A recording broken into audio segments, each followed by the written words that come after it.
জাতীয় নাগরিক পার্টি এনসিপির মুখ্য সংগঠক সার্জিস আলম বলেছেন, রাজনৈতিক সৌহার্দ্য পর্যন্ত নষ্ট করেছিলেন শেখ হাসিনা।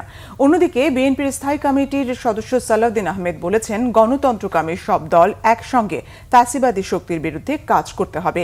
বিএনপির ৪৭তম প্রতিষ্ঠা বার্ষিকীর উপলক্ষে সন্ধ্যায় গুলশানে বিএনপি চেয়ারপারসনের কার্যালয়ে যান এনসিপির প্রতিনিধি দল। ফুলেল শুভেচ্ছা গ্রহণ করেন বিএনপি মহাসচিব মির্জা ফখরুল ইসলাম আলমগীর ও বিএনপির স্থায়ী কমিটির সদস্য সালাউদ্দিন আহমেদ।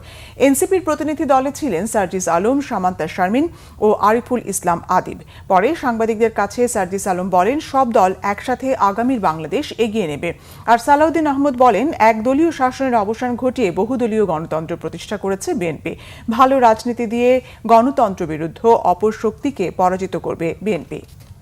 বিগত সময়ে শেখ হাসিনা শুধুমাত্র বাংলাদেশের গণতন্ত্র নষ্ট করেনি, গণতান্ত্রিক যে কালচারগুলো, যে রাজনৈতিক দলগুলোর মধ্যে যে সৌহার্দ্যপূর্ণ সম্পর্ক হতে পারে, এ সকল কালচারকে শেষ করে দিয়ে গিয়েছে। আমরা মনে করি যে আগামীর বাংলাদেশের যে কাঙ্ক্ষিত অগ্রগতি, আমরা যে প্রত্যাশা করি, এই অগ্রগতির অন্যতম একটি অগ্রগতি হওয়া উচিত যে আমাদের রাজনৈতিক দলগুলোর মধ্যে এই সৌহার্দ্যপূর্ণ সম্পর্ক। এই গণতান্ত্রিক সংস্কৃতি আমরা চালু করার মধ্য দিয়ে বিগত দিনের অগণতান্ত্রিক অপসংস্কৃতিকে বিলুপ্ত করতে পারবো।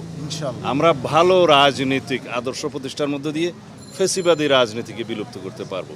সুতরাং এই রাজনৈতিক সংস্কৃতি যেন চর্চা থাকে, ফ্যাসিবাদ বিরোধী জাতীয় ঐক্যটা যেন আমরা ধরে রাখি এবং এটাকে শক্তিতে পরিণত করে ইনশাআল্লাহ আমরা আগামী দিনের গণতান্ত্রিক উত্তরণ ঘটাবো।